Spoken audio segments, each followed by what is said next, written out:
Hi everyone, welcome back. We're here live on the last day of RSA conference. We hope you've enjoyed our last 3 days of coverage. We've saved some of the best for last though. Sitting here to my left is a friend of mine I've had the pleasure of knowing now probably 5 or 6 years, I bet. Sandeep Johari. Sandeep is the CEO of Checkmarx. Sandeep has a long history in the cybersecurity market, as well as in DevOps and DevOps testing. He used to be the CEO at Tricentis as well. Just a very intelligent guy. Not as nice as his wife, quite frankly, but still a very nice guy.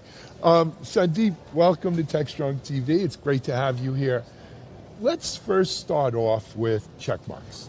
You guys, it's been a tough year for a lot of venture-backed companies, a lot of the startups, but Checkmarx has seemed to thrive over the last year, at least from where I sit. But why don't you give us sort of an inside look there, if you don't mind? Sure. What's happening? So Checkmarx, we were lucky in that 4 years ago, the team realized what's going on in the market, which is that customers are looking for two things. One, a cloud-native platform and a consolidated platform that can offer all the benefits of AppSec. So we started that journey 4 years ago, and last year was our kind of maturation of the platform. So we grew, Checkmarx One is the cloud-native platform. We grew that 200+% last year, doubled our customer base last year. So we had a great year. Now, you talked about startups having a tough time. Yes, most startups, and especially ones in security, are not making money. We're all non-profit orgs. Checkmarx actually is one of the few ones that in security that is profitable and has been, so we reached profitability for the full year last year. We're going to expand that this year. So we have the sustainability power that many of the other vendors are going to have some trouble this year as people start running out of money. We're seeing it. I mean, valuations and so forth, and when there's no money to have, you got to do what you have to do. That's obviously. Right. That's right. So being profitable and having a little dry powder, gives one all kinds of possibilities. Might we see some Checkmarx acquisitions? Yeah, we are definitely looking at acquisitions as well. Like I said, I've done a lot of acquisitions at Tricentis, at HP, so I'm not averse to acquiring companies, for that matter, in technology, in security especially. There are so many really innovative, strong companies. So I'm very open to it. We are considering, we have had conversations with many. I just wanted to settle in and get our house in order and wanted to make sure that we are profitable and are on solid footing, and our Checkmarx One platform is stable and scalable, and now that it is, I think this year we'll see a lot more of that happening. I think across the industry, but also for Checkmarx itself. Absolutely, I think we're going to see a lot of consolidation this year.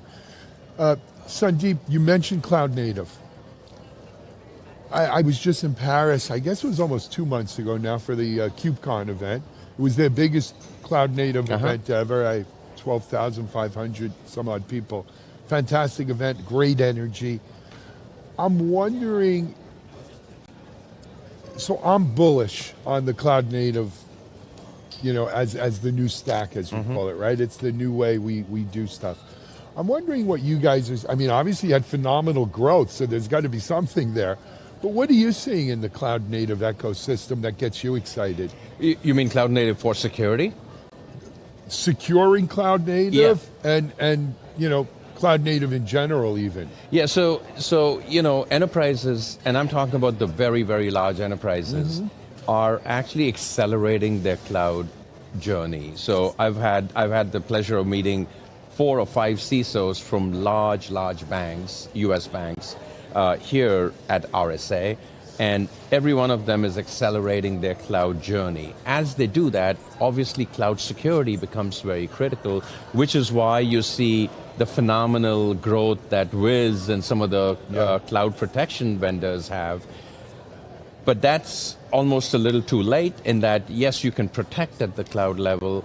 We see AppSec as being a critical component. The holy grail in security now, as people are moving to the cloud, is code to cloud. Yeah. And the cloud protection vendors are doing a great job of protecting and figuring out posture in the cloud. But to really go fix it, you have to have AppSec. That's how you get code to cloud. So we have customers very aggressively moving to the cloud. Now, from our product perspective, we integrate with the cloud native, with the cloud runtime protection vendors. We have integrations with Wiz, with Sysdig, with Cisco. We have partnerships underway with most of the other major players. So that's how we deliver code to cloud. We've not had any resistance in our customers adopting our cloud native product. One, because they're going to the cloud themselves. Two, we have multiple deployment models. So we do multi-tenant cloud native. We also do a single tenant cloud native. So really large organizations that don't want to do multi-tenant can do a single tenant in their tenancy, with them being the only one, and we can encrypt it, so they're quite comfortable with that. So excellent, excellent. I think again we're going to see that. As long as we're talking trends, let me continue along that. AI. A lot of people are saying we should have called this year's conference RSAI. Every conference, every not just conference, RSA. everything we do at Techstrong. We started a whole site just for AI. Yeah, makes sense. But it's still on every other site we have. Yeah. Wondering its effect. What are you seeing at Checkmark? How is it changing things at Checkmarks? So there's three things that we think about it in three kind of code buckets.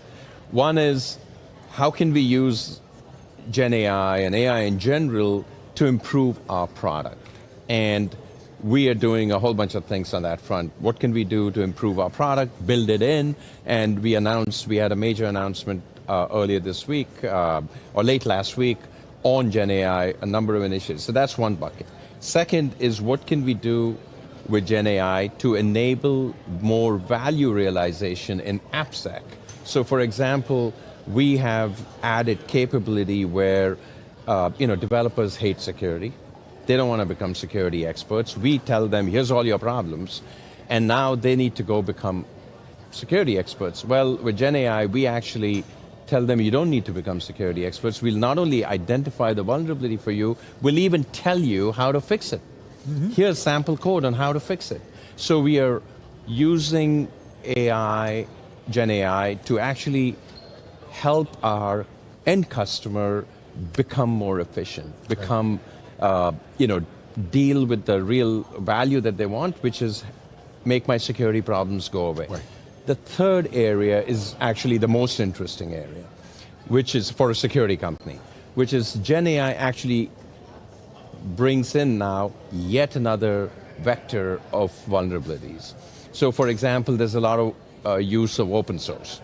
Well, there are examples, and our research team identified some of these and published them, where Gen AI is cranking out open source packages that are not real. They're hallucinations. Yeah. If you ask Gen AI enough times, it'll go create a package for you. You think it's an open source package supported by the community. It's a made up thing. Yeah.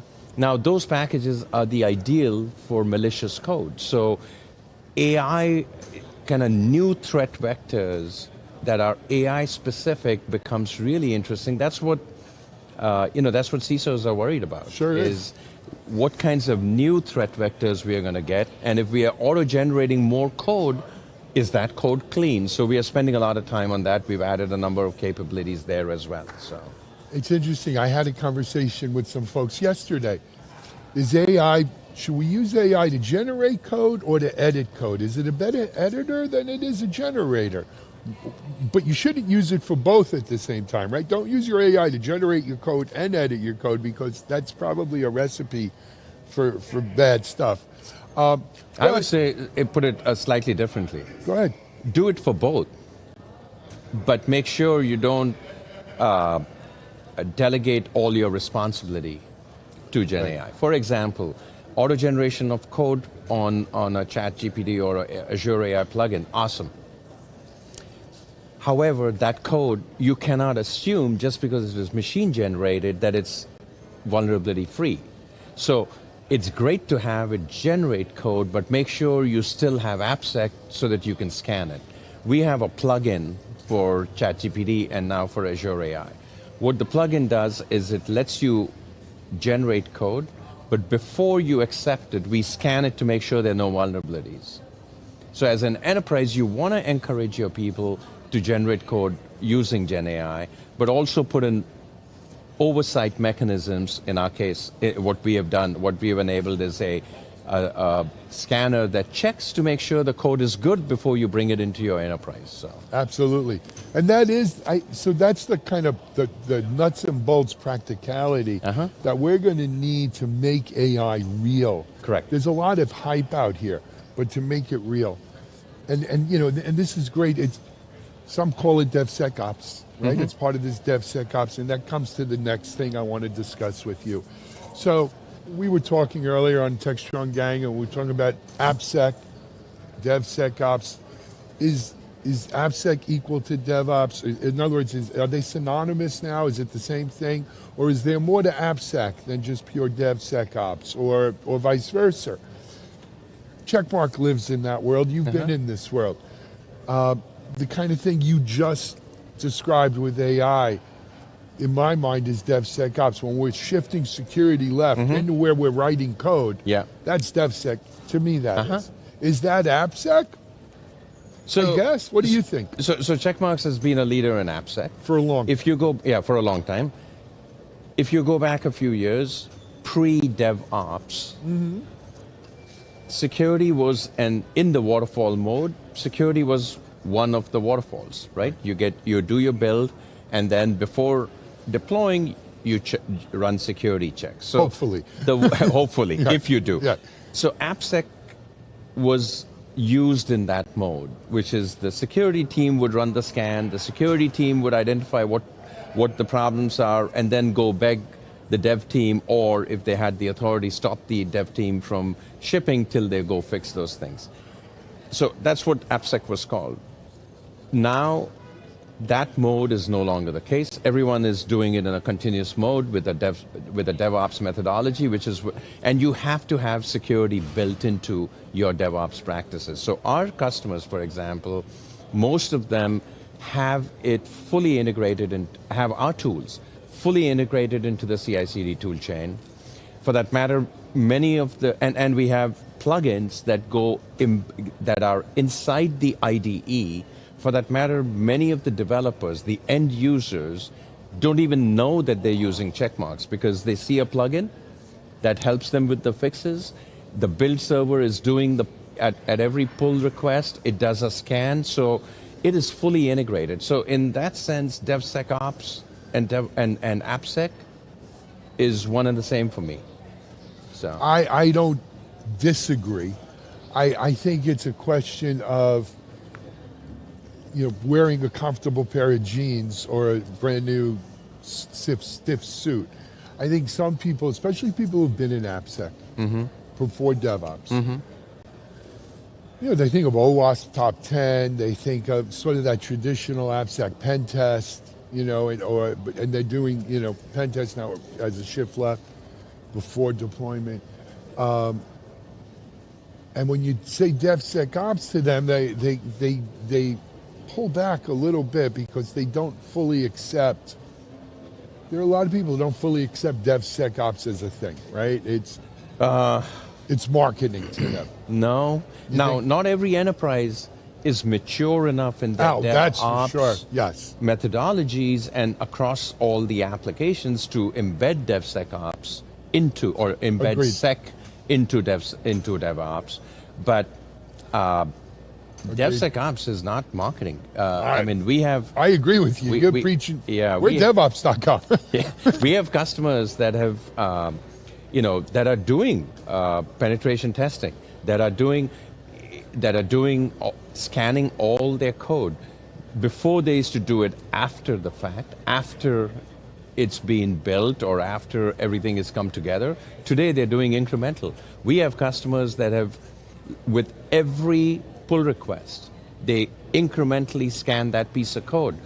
If you don't meet their guidelines on security vulnerabilities on that piece of code, you can't submit it.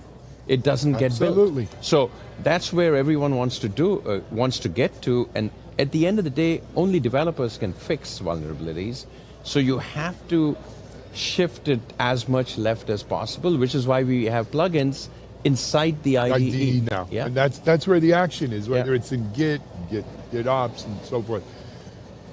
An interesting thing, though, we see there is that with DevSecOps and this whole thing is the developers,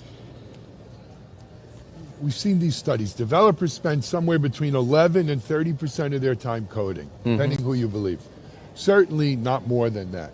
And developers want to develop. And security folks want more secure code. And if you could do that in a way that it increases the developer's ability to develop, so it's 40%, 50%, I think that's great. If we're putting it in the IDE, but it quote unquote makes more work for them, but gives them less time coding, you get pushback.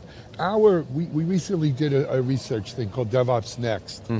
And DevSecOps Next is a subset of it. And we were surprised to find that 20% of enterprises are doing DevSecOps organizationally. You might have bubbles, a team here, a team, dev team there and there, but organizationally, they're not, only about 22%. They have multiple tools. There's a lot of tools, and that's a whole nother story, right? How do we consolidate to a manageable tool set? I really feel like, even though we've been preaching it here for 8 years, DevSecOps, the future is still in front of it. I think the market opportunity is still in front of us. Yeah.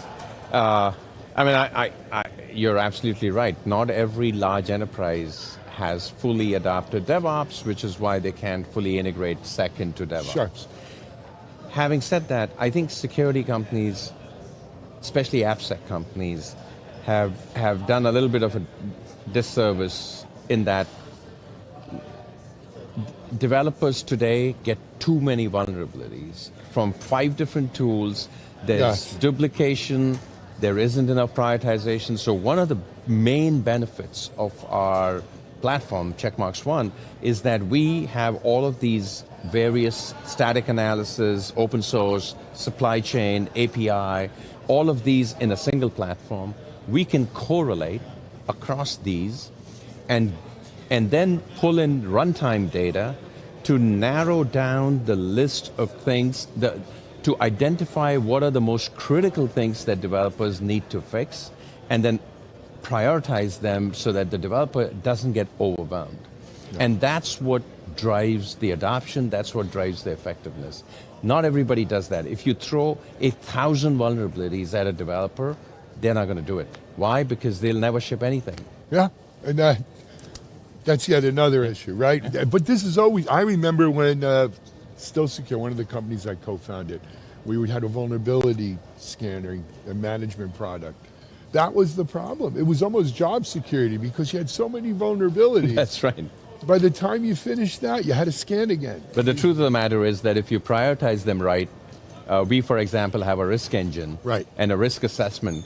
If you prioritize them right, then you can get the teams to focus on the right things. And without that, DevSecOps doesn't work. No, absolutely. Because if you're going to dump 1,000 vulnerabilities at each developer, they're going to learn to ignore it. Right, and that's exactly what happens. Yeah. Anyway, Sandeep, we're about out of time. You know what we didn't mention? Let them know. If they want more information on Checkmarx, where to go? Checkmarx.com. Easy. That's with an X. CHECKMARX. X.com. Yeah, we got a lot of content online, and reach me, Sandeep, SANDEEP.Johri, JOHRI @checkmarx.com. Absolutely. That's a wrap here at RSA. We're live. We'll be back. We still have some more coverage coming up. I think we have another hour maybe here at RSA. Sandeep, say hello and congratulations. This is Alan Schimmel. We're out. Okay, great. Thank you.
Hello, I'm Krista Maycomber with Techstrong TV, and we are live here at the RSA conference. I have the pleasure of sitting down with Anand Aswal, who is the SVP and GM of the network security business with Palo Alto Networks. Anand, thank you so much for joining us today. Thanks for having me. Yeah, how is the show going for you so Great. far? Yeah, Already, yeah, yes. I know it's Busy. already busy, right? I know we're sitting here actually early Monday afternoon, but the conference is already, as you can see, full swing. And so, Anand, I figured we would kind of jump right into it. So, no surprise, artificial intelligence is a big theme, here at the conference, as it is really kind of in the tech world at large. And I know before we, kind of hit the record button here, you and I were talking about there's definitely a few dynamics to adoption that we're seeing, and one of the components that I figured we'd start with is the fact that as these artificial intelligence applications are being built and coming to market, employees are beginning to access them without the knowledge of IT. It is that old challenge of, kind of this shadow adoption. So can you talk a little bit about, are you seeing that as well, maybe within your customer base at Palo Alto? First, let me say, look, AI is transforming business. Yeah. It's adding significant value Yeah. to every single enterprise. The rate of adoption of AI, the technology, is faster than any technology in the history of mankind. Yeah. Right? If you think of AI applications that employees of organizations are using to increase their productivity, there are thousands of applications available. I read a research recently which said that over 57% of all employees are using these Gen AI applications and tools, whether IT is aware of it or not.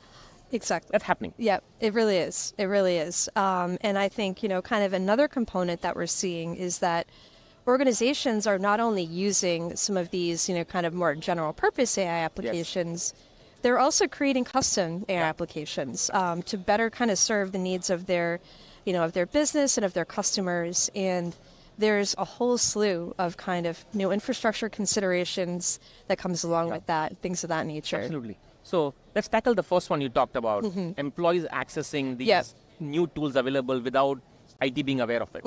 And there are a plethora of such tools, right? From tools which are productivity enhancing tools, which will automate your workflow analysis, your data analysis, and so on and so forth. Yeah. To developers using these tools to write code, to complete code, to simplify code, to automate their workflows, to sales and marketing people. Yeah. Like, they're using it to write their blogs, marketing emails, generating collateral, and so on and so forth. And we have thousands of such applications coming in every day.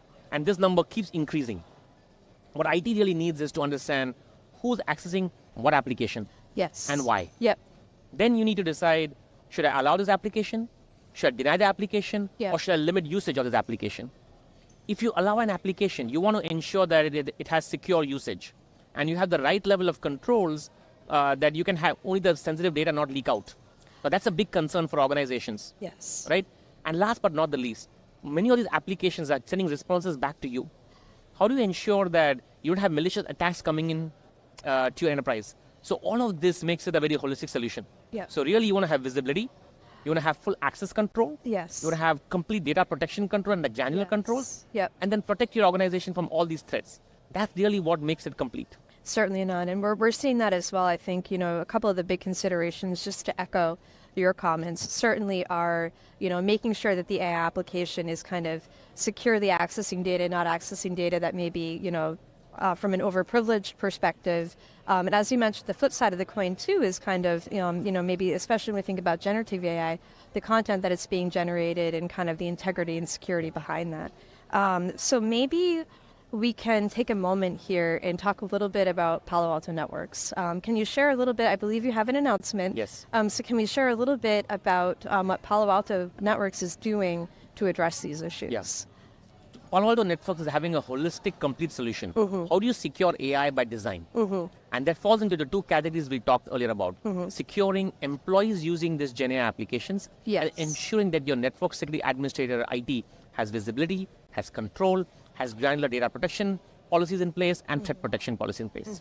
Now, the other factor is that every organization is building these AI-powered applications because they want to transform their business.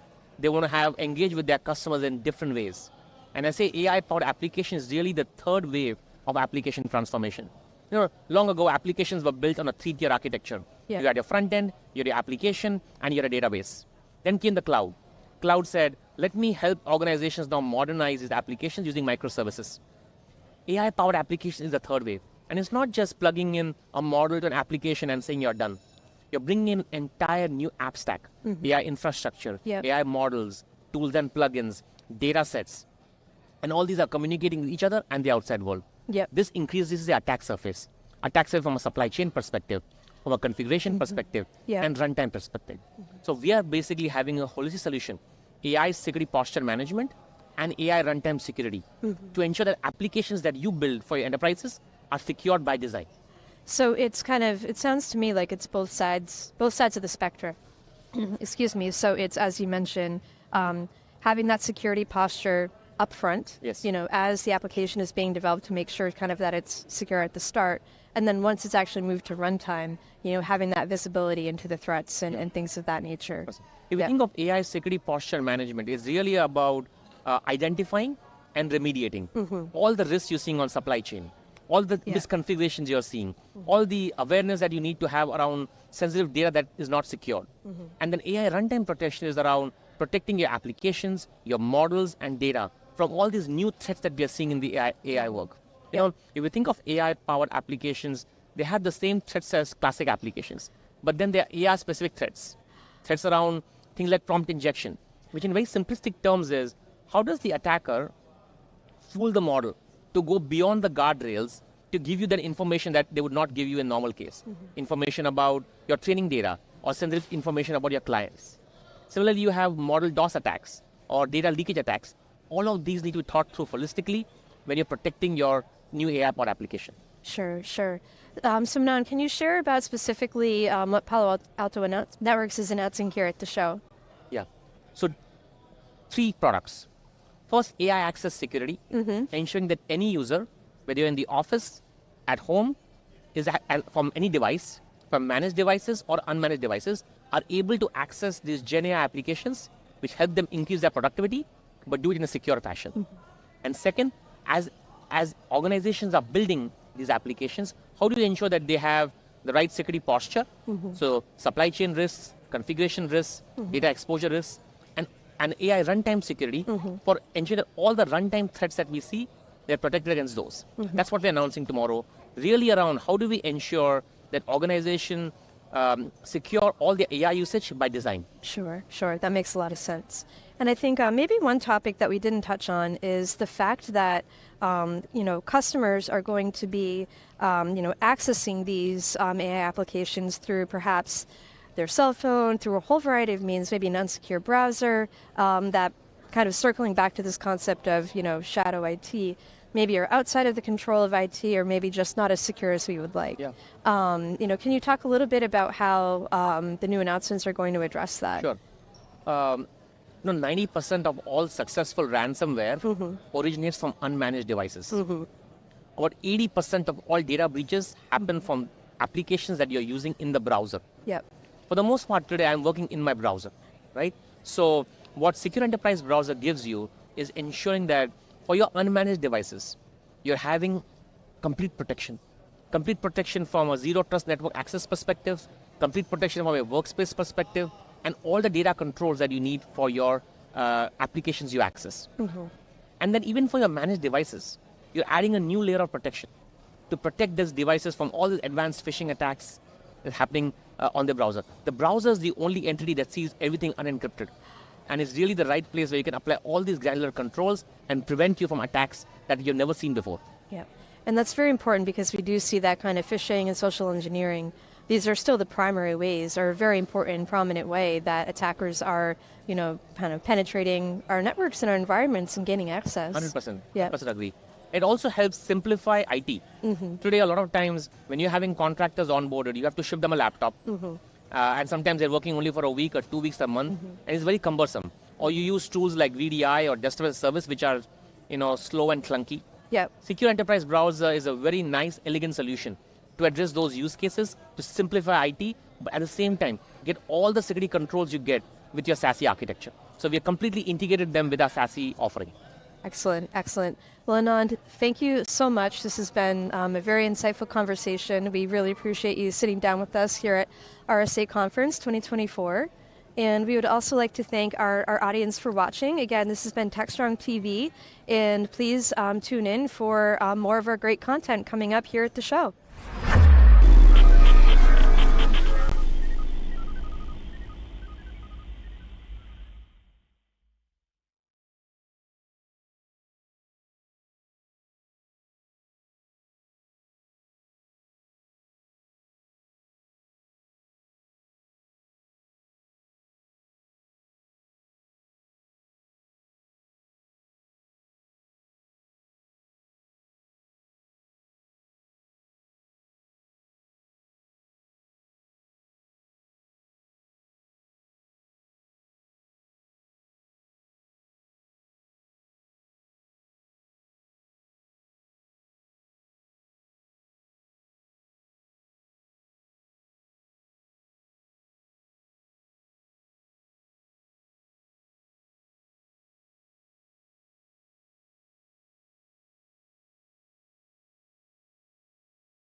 Hi, everyone. We're going to wrap up our 2024 RSA coverage here with my good friend Ira Winkler. Couldn't think of a better person to wrap up this week with. For those of you who don't know Ira's a security rock star, right? He's very well known. He has a long history. You could probably Google it, Ira Winkler, and unless we want to embarrass him and make him tell us about it. Well, you could, if you want something entertaining, I will say Google Ira Winkler cockroach and maybe add Syria to it. It was really fun when the Syrians were coming after me. Okay, so Ira Winkler, cockroach, Syria. We'll see where that goes. Yeah, he could pull that up and insert it while we're talking. Absolutely. He'll know what it is. Funny stuff. So Ira, look, this is my 23rd or 24th RSA. It's got to be even more for you, right? Is that probably about maybe 27, give or take? Right there. Well, we're contemporaries, so exactly. What do you think about this year? Well, frankly, it's the same but slightly different. I mean, this year, as always. I mean, for me, it's like there's RSA itself, which I love, and unfortunately, maybe I went to my session because I had to, and then a couple of others, but there's a lot of other things going on simultaneously, like the VCs. VCs have some really good segments going on. Yes. And then, but just really meeting with friends outside. I mean, the joke is LobbyCon and everything like that, where just even, I call it StreetCon, where I just run into friends and you find out so much about the industry there too. Absolutely. You know, it's interesting. I actually had a friend come down yesterday. She wanted to store her luggage here at our broadcast center. And she's not even in the security business. She's here because she's in the event business for another tech-related thing, and she came here to see the show. And her observation was exactly this, that there's so much satellite ancillary stuff going on at any one time, and all day and night, that how much is actually going on in the Moscone Center versus what's going on the street here on Howard and 4th, where all of the buildings or the stores that used to be here are now being rented out for the week, like takeover. Yeah. By, you know, you've got a swag shop over there for CrowdStrike, and this one has a little pop-up stand. And you're right, you walk on the street, it's all your friends. The VCs pooling, you know, their portfolio companies into presentations. There's a lot of competition for your time. It's hard. Yeah, I mean, at any given time, like I show people my thing, and there's like 6, 7 columns, all like, you don't realize how many independent things you could fit in an iPhone calendar app.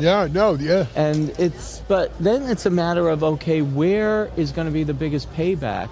And in some cases, I got to admit, you know, I work for a vendor company, and for me, meeting CISOs, like where can I meet most of them might be a priority, but at the same time, luckily my friends are at those events anyway, so that's a good thing. But then it's a matter of where do you go that you stay current, and this sounds, whether it sounds good, bad, or arrogant, sometimes I like to go to the events where I like a lot of people are by the default events, like, you know, where people aren't going to be invited to the event, like the VC events, because that's where you see people who are like in the industry doing hands-on work, because I think this industry glorifies CISOs without appreciating the work that the hands-on people do, whether you're at like the marketers who go back and forth, you know, the people who are maybe getting a conference badge and they're not going to be invited to all the like the A-level events, but those are people who do work, and a lot of those people,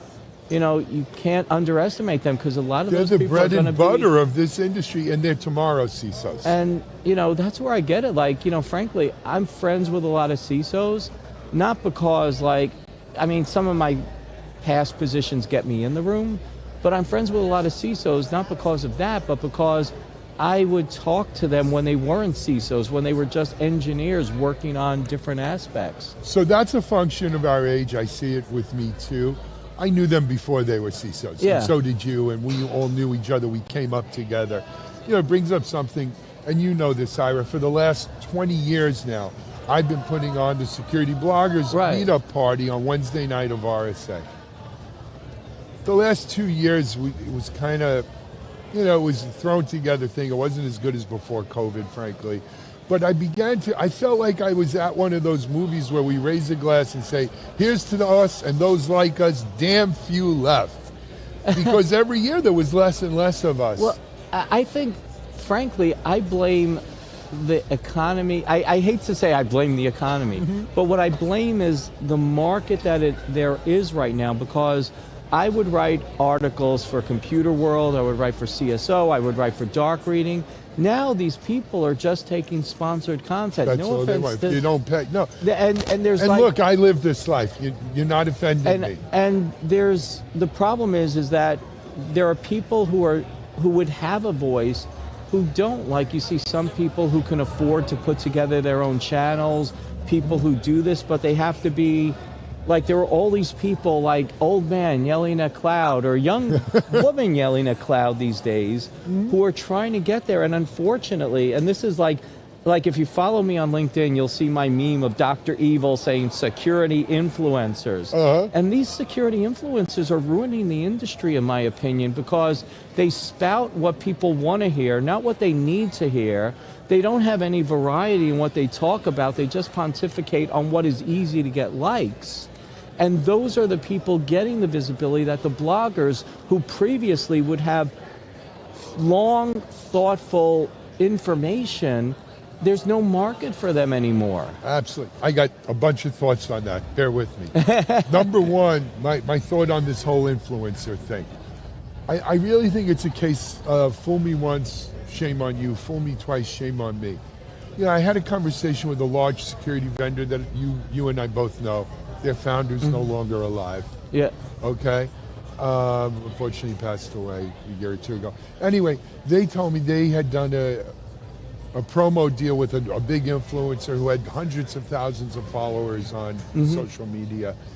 And this influencer, you know, did a series of promo webinars or whatever for them. And it resulted in zero business. Yeah. Very few registrations. Yes, you may have a lot of followers on Instagram. That doesn't mean you know about security, and B, people give a crap what you're doing them. And so this vendor said, we'd never do a deal we'd never do a promo like that again. And it was worthless to us. So I do think over time, this influencer thing will, you know, cream rises to the top and crap sinks. And I'm going to disagree with you. Yeah? Because Okay. people keep sending me things and want me to publicly comment on individuals. And there's an individual right now who's selling courses doesn't even have a real job. Selling courses on how to break into cybersecurity, who hasn't figured it out themselves. Then, because of the number of followers, they get invited to speak at conferences about how to break around into the security. world. Absolutely. And I've seen I'm that too. sitting there like, really? And the problem is that too many people, and it's like you're saying, like vendors who actually give these people money see what you're saying, zero results. Yep. However, we have conference organizers who are finding out that, hey, it's a bunch of likes. I invite them and they'll get 100,000 people to see my conference. Well, but I don't know if they really get 100,000 people, and that's the point. Well, they won't get them necessarily to attend. They'll get visibility. Maybe they'll get online. I'm not saying that these people are completely useless, because the problem is that they get the visibility. I hope that people see them for lack of actual tangible knowledge, but unfortunately, I've learned what I hope for and what I believe is not necessarily always going to be the case. And in the meantime, it hurts the people. Like, I'm out here and I have a good voice. I have a good following. And when I say, look, you need a degree, all those people saying you don't need a degree, you don't need experience, you don't need certifications, because the government came out and said, the government didn't say you don't need any experience. The government, even IBM, good company, they said you don't need a college degree.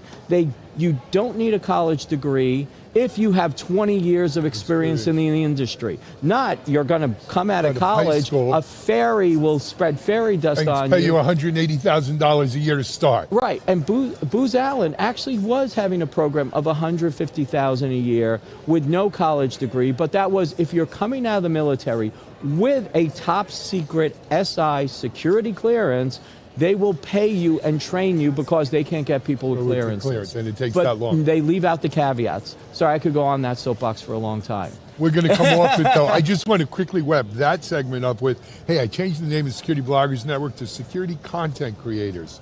Because too many of us don't blog, too many of us video like this, Yeah. too many of us, we use other formats for our content, and that's okay. So it is the Security Creators Network, and you know what? We had about 50% women there last night, a lot more younger people. Mm-hmm. I was thrilled with it. So thank God for that. I think it was the right thing. I want to spin a pivot, as we call it, right? Yeah. Pivot a little bit into AI. A lot of people are saying this was the year it's RSAI conference. Thoughts quickly on AI, Ira? I think this is, sorry, I'll curse here. I think a lot of the content was complete bullshit. Okay. I think half the people talking about AI don't know what AI actually is. They come up with a topic that sounds interesting, like AI and implementing people, whatever. AI, and this is where we're having a problem. I even saw a keynote panel where nobody actually addressed what AI is. They just assume they might as well name it Fred. Fred has shown up at our conference. Fred is in the building. Fred is in the building giving a keynote talk. AI is math. People don't understand that AI is just fundamentally math, and we're being trained to be afraid of math and the implementation because AI is a certain set of mathematical formulas that we've actually had around for decades. Like, for example, the Netflix algorithm is theoretically AI. All antivirus software is these days complete AI, machine learning tools. It's a certain set of math that can take a lot of inputs and takes tuning of the inputs and can give you results that all of these massive information previously couldn't do. But now that we have the NVIDIA chips and all those other chips, we can make more useful applications of mathematical formulas to give us decision-making capability. It's a big data thing. And it's a big data, but too many people, and the reason this is important is when people are out there talking about AI, they're talking about, well, AI is going to take away. No, AI is not going to take away your job.